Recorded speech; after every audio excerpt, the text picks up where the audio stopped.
Yes, finally. Okay. Hi. Woo! I think that's about all we have time for today. No, okay.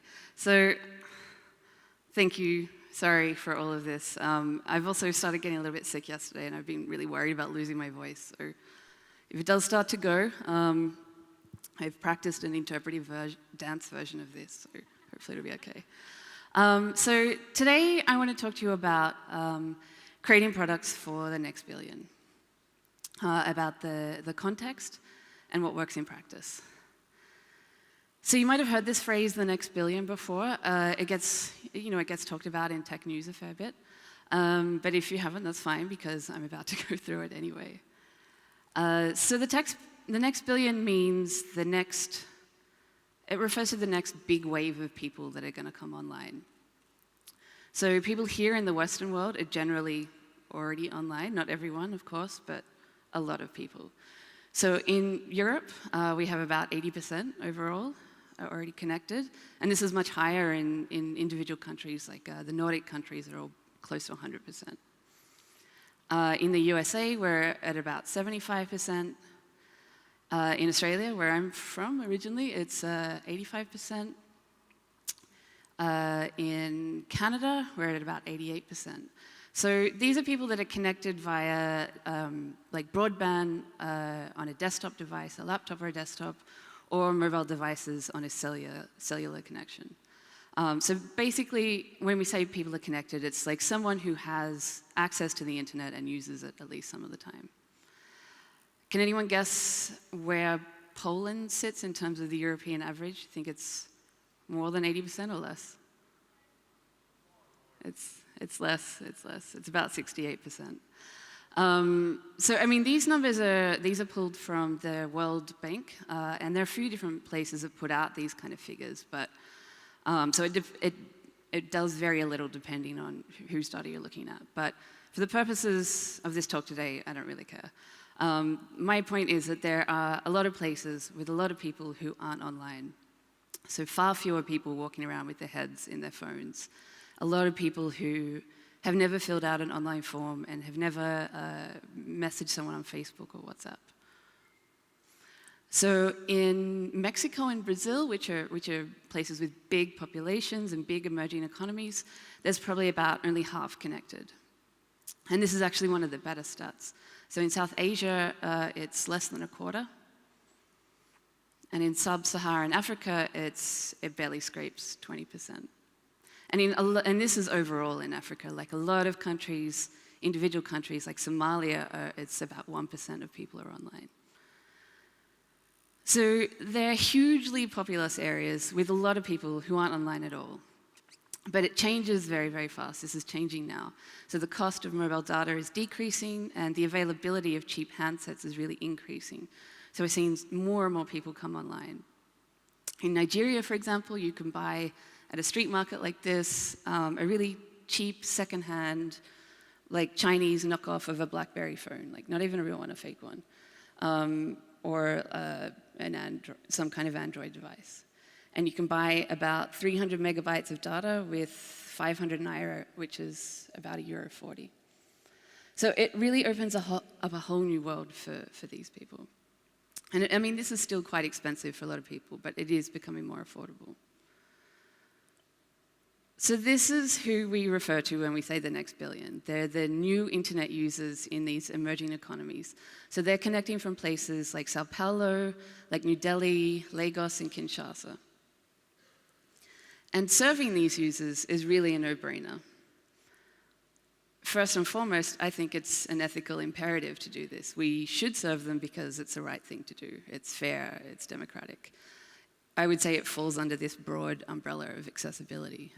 We want to design and build things so that everyone, or at least as many people as possible, can access it and understand it and use it. And second of all, it does make business sense. 1 billion new users means 1 billion new potential customers. And I think the benefits are really expansive. The things that I've learned creating products for these kind of users is completely relevant to people in the Western world, to everyone. Really, the ultimate aim is to create to build interfaces that create as little friction as possible between the human and the machine.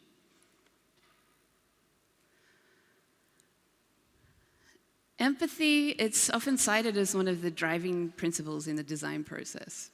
We talk about this a lot. We, as creators and designers and developers of digital products, should empathize with the people that we're building for. So we should try and see what we're building through their eyes. We should imagine the ways in which they're going to use it. You know, walk a mile in their shoes kind of idea. And this is certainly not a bad sentiment. But I recently read a slightly contrary view, which is that empathy is bullshit. And I wish I had kind of come up with this, but this is the title of an article by a design researcher called Farah Bostic. And she goes into a lot of detail about alternative ways to characterize and define your process.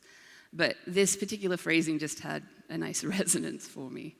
And it's not that the concept of empathy itself is bullshit. Of course, you should be empathetic. Don't be an arsehole is kind of, you know, it's a good baseline to have.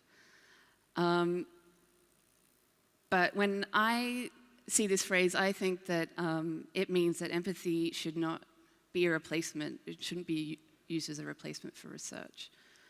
And I can guarantee you that a person sitting in a really comfortable, connected office here in Europe is going to find it very, very hard to empathize with a person whose phone battery died and they maybe now have to walk for an hour and pay someone to charge it because they don't have electricity. So you need to do this work. It's really, really hard to know what you don't actually know. So who am I to talk about this kind of stuff? Well, my name's Ali Long. I'm LEL on Twitter and everywhere else. So I'm a product designer and a front-end developer, and I've worked with a lot of very well-known creative agencies with really great people, great teams, designing and building shiny, beautiful, immersive experiences. We can't call them websites, they're experiences. And we occasionally did use the testing sessions at these kind of places, but it really wasn't much of a stretch. So doing field work for a client like Red Bull meant going to a music industry party in London or going backstage at a festival. And it really, I mean, it felt like mainly we were designing products for ourselves, maybe slightly less tech-savvy versions of ourselves, but still. You know, the whole point of the thing was to be new and cool and shiny. And then a few years ago, I started doing some different work. I started doing some work in West Africa. So I was working on products in Nigeria, Guinea, Sierra Leone, and the DRC, which is a quicker way of saying the Democratic Republic of Congo. So I've been working with partners and donors like the Bill and Melinda Gates Foundation, UNICEF, World Health Organization, the Institute of Tropical Medicine, and so on. And we build apps. We've been building apps for public health projects. So this means like working on projects to improve access to health services, to figure out where the most resources were needed, to bring vaccines to underserved populations, or just even find out where the sick people are. So it was a really different kind of field work. So it entailed traveling around on a motorcycle with GIS teams to map out remote areas that weren't already on the map, or accompanying teams of vaccinators as they venture into like Boko Haram territory in northern Nigeria, and they're going to people's homes to inoculate people against polio. It meant visiting health facilities that often don't even have a roof or running water, let alone electricity to power computer systems or a cold storage unit for vaccines. So part of our job is often to introduce people to the whole idea of a digital or graphical interface. We were putting smartphones into the hands of health workers who had often never used any kind of smartphone or desktop before. So they went from doing stuff with pen and paper to having to input data into a tablet app. And on top of actually figuring out how to use it, they also had to figure out how to charge it because they had very unreliable power sources and very intermittent connections, like very, very flaky. It's really hard to empathize with that kind of thing from our position here. And if you're doing a good job, then you'll be testing on slow connections. You know, you use Chrome and the emulator, and You limit your connection, you throttle the speeds, but believe me, you still don't know what it's like to use something on a 50K down and 20K up connection, like consistently, on top of like a busted old phone that has like 15 bubble games installed and is barely operational. Really, no one expects that kind of latency. I didn't expect it. So I'm just going to go through some of the lessons that I've learned from these experiences. And I do that with the caveat that every place is different. So what happens in Nigeria and other parts of West Africa is probably not how it goes down in India. But I think is a pretty good place to start.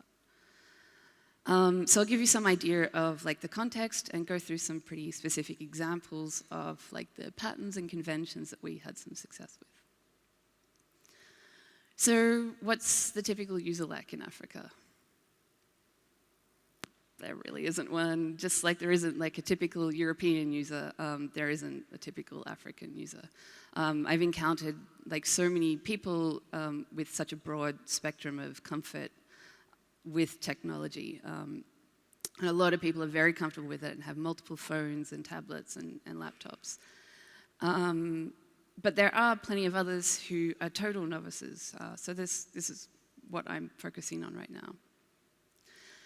So the kinds of devices you see generally, they're very much on the cheaper, lower end spectrum. Smartphones usually look something like this.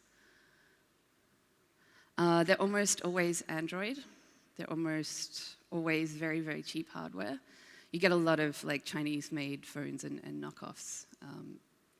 So you get a lot of Huawei phones, Lenovo, LG, Samsung is like very much at the high end. And Apple devices are like very much a status symbol. You don't see them out a lot at all. And a lot of people have like multiple phones. They're really like hacking their signals, putting SIM cards in and out of various phones because the networks are generally like very, very flaky. And a lot of people will also have like an old dumb phone to fall back on when their smartphones run out of battery.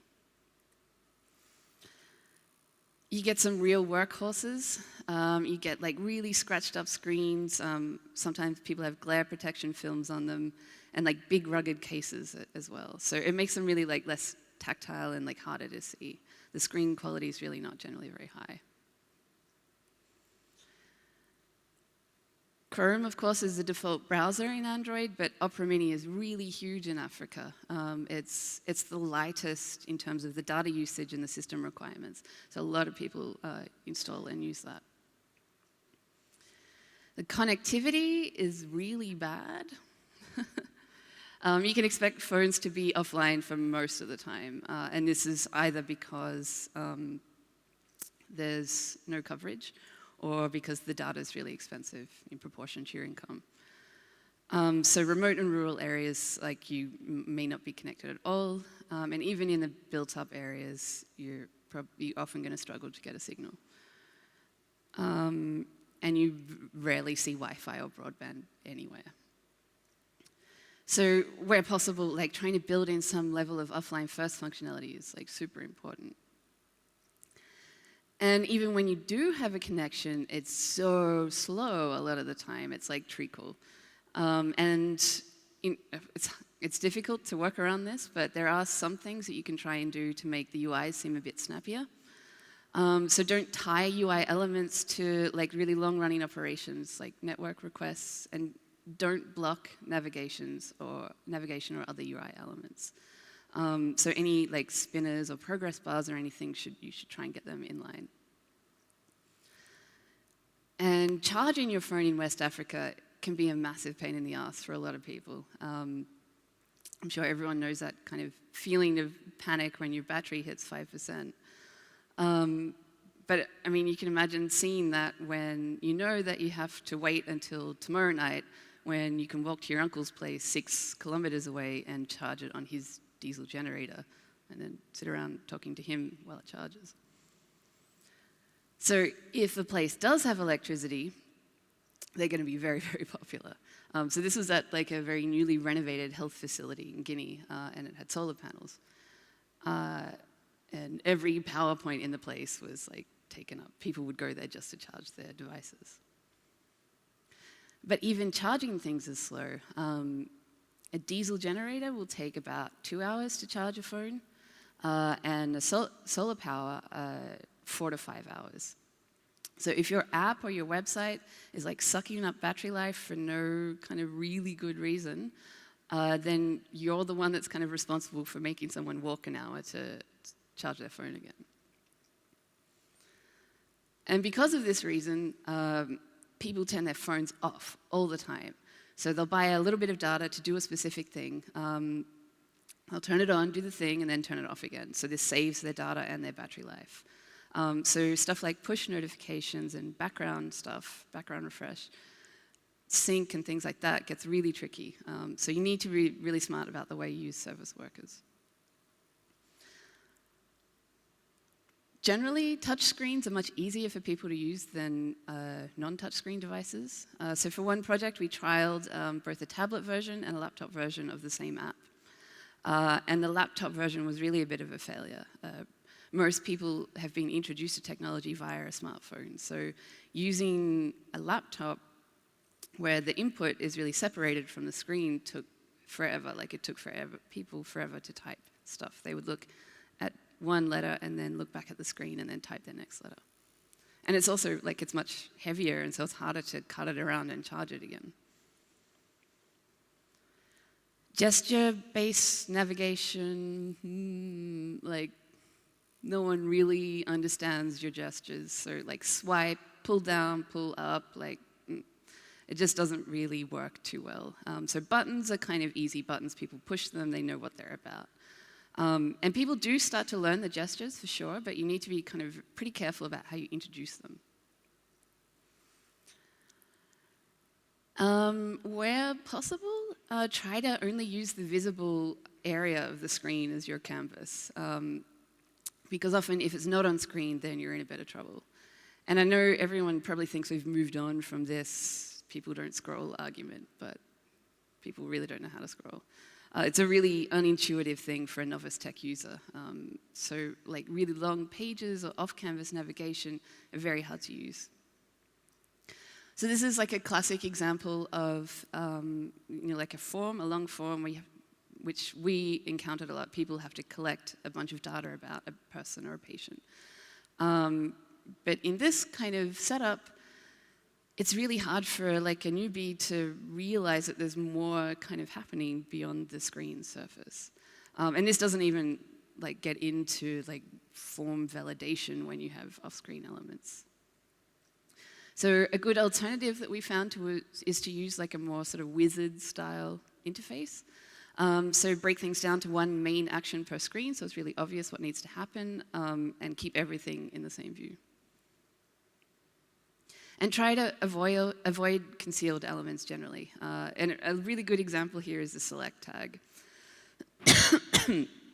So a common task that our users often had to do was choose a location from a hierarchy. So they would have to select a province and then a zone and then an area in the village. And kind of the most obvious way to do this is to have select tags and to populate the data in them based on what they've chosen before. But it's like so confusing. It's all hidden away. If you change something in one input, it like resets all the ones after it. And it just didn't really work. And this is certainly not confined to West Africa because a lot of people all over the world have trouble with select tags. I think I actually watched a whole talk that was on select tags. So the alternative that we used was a similar idea. This is 3 different screens in the workflow. So we ask them where they are, we show them all the possible answers, and use some very clear labeling to tell them how to choose it. Just tap on the option. And that's it in use in DRC. It's really important that things that look like they can be pressed, like that you make things that can be pressed look like they can be pressed. So affordance. And these real world metaphors really, they help users understand how to use the interface. So make buttons and other actions look like bigger and clickier and more obvious. And having like a button having like a raised surface on an otherwise flat canvas really does suggest the idea, the idea of pushing it. Language plays a really important part of guiding users through these digital interfaces. So clear labeling really directly communicates to them that the button or the field would afford a specific kind of action. And combining icons with labels is always really great because the labels tell people what it does and the icons help them remember it. So this is kind of a classic example of like flat versus skeuomorphic. But I mean, you look at the difference between these buttons and we've really been conditioned to accept this one on the left as something that you can push as a button. But a lot of people have not had this conditioning. And to them, the button on the right immediately says, like, touch me. And speaking of clicking, people will click on everything just to see what it does. And particularly if it's a flatter UI, kind of everything looks like maybe it's a button. So they'll press on everything until they find something that reacts. And this lack of patience means that robustness is really important. So if something doesn't respond instantly, they'll tap on it a million times. Even if there's a spinner, if the screen hasn't changed, if there's no instantaneous feedback, I'll tap on it and log in and then cancel that and log in again and cancel and log in and cancel and scroll and switch to another app and then come back and log in and then cancel again. And it's bananas. Like you need really good and thorough QA to deal with this stuff. So it's a really good idea with that in mind as well to build in confirmation dialogues for like destructive actions. Because people will click on things just to see what it does, offer warnings for destructive stuff like deleting data and give them a clear path backwards. Animations are really interesting because they can kind of go either way in terms of how people understand them. Sometimes they can really hinder a user's action, especially when it comes to inputting data or completing tasks. So Material UI is very commonly, used on Android. It has some really great documentation on how to use motion and animation to show how an app is organized and what it does. But it really kind of fails when it comes to form elements like this. So this is probably familiar to you, this like animation when you click into a form element. And it just really, in no way, it hints at what will happen when you complete this gesture. And it certainly doesn't depict any like natural movement in the real world. It's certainly not happens when you fill out a form with pen and paper. Where animations really shine is where they illuminate the spatial model of an app. So like swiping, did that play? No. Swiping back and forth to show that you're going forwards or backwards, that can work really well, and it helps users to like learn gestures as well. So an example of how like a screen transition would help, here's like a transition between two screens with no animation. Adding something like this, a sliding animation, immediately provides a very clear indication that you're moving backwards or forwards through it. Keep your navigation and your UI elements really, really consistent because this really helps users learn and memorize. And so this means that people who are not very literate or not literate at all, they can learn how to use an app just by rote memorization. And you can also make it pretty fun. Gamification, for example, it like really kind of gives people incentives. It makes it fun. It encourages people. So this is not exactly gamification, but it's really clear feedback to the user that that they've completed a task, that they've done the right thing, and they should stay with the app.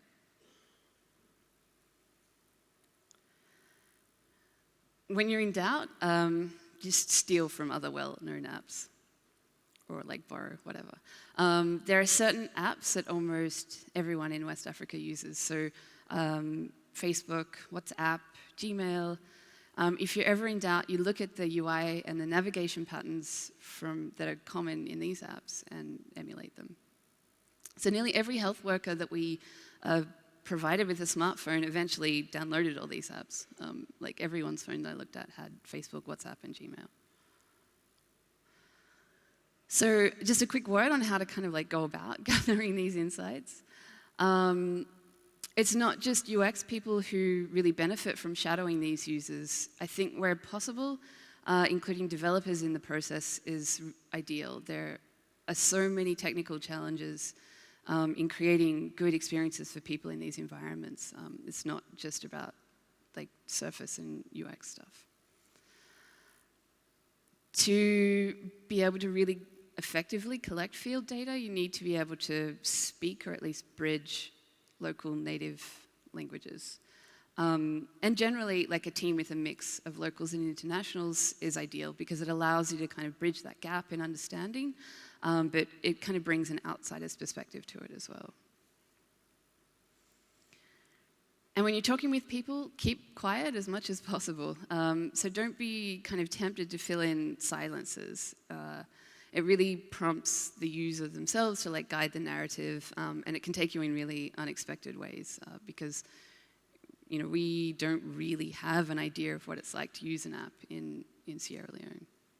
And it gives you, I think, a lot more useful feedback than having a very defined schedule of questions. And don't try to control the environment either. I think shadowing users in their regular activities is much more illuminating than a controlled environment. Don't take a laptop around with you, be in the moment.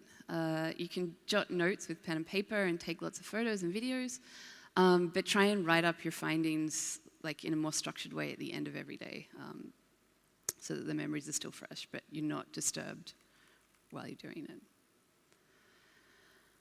So in conclusion, be curious, do have empathy, but do the research as well. Accessibility kind of often, I think some people get a bit bored with it or it sounds like extra work, but it's actually really, really fascinating to look at the world and see how people behave. I've found that African tech consumers, just like everyone in Europe and across the world, are very demanding and informed once they become familiar with the technology. And despite being relative newcomers to all this, they want the same kind of things. They want clear and reliable and smooth running solutions. And the things that matter to technology consumers here also matter to the people in Africa and other parts of the developing world. So they just have to be way more creative about how they access it. They want to communicate, they want to connect, they want to have greater economic opportunities. They want to listen to music and take photos. They want to be entertained. Like, I've never taken so many selfies as when I've been in West Africa. And I think these resource-constrained environments can teach us a lot as designers and makers. They really teach us to strip everything back to the essentials, to know your users, and to make things that are really useful to them, to make things you want other people and not just yourself and people in your cohort can use and can enjoy. And it teaches us to be curious about the world beyond our own. And you really don't have to go to Guinea or Nigeria or the Congo to discover this or for it to be useful to you. I can almost guarantee that this 68% of Polish people that use the internet would benefit from these principles. And the 32% that aren't online will definitely benefit from them. They're really just the basic principles of good design. And it's just a context that's really exacerbated. I mean, we're all human, after all. So the next billion is not really about the number. It's not even about a particular place. It's a metaphor. It's an idea about the future of the internet that will be shaped in large part by a really exponential growth in connectivity in the developing world. And I think that's something that we can all be really excited about. Thank you.